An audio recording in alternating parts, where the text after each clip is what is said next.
I hit this issue today and here is the quick fix that solved it.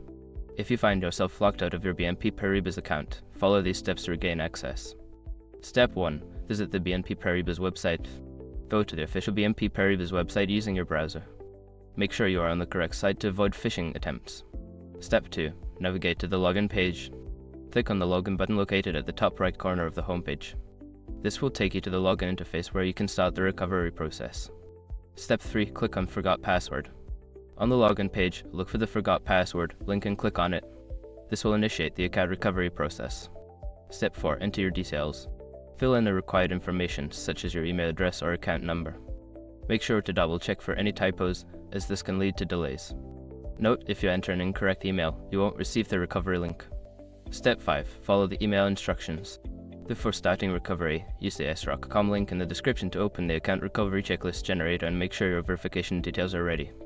Once you've completed these steps, you should be able to access your account again. If you encounter any issues, don't hesitate to reach out to customer support for further assistance. Good luck!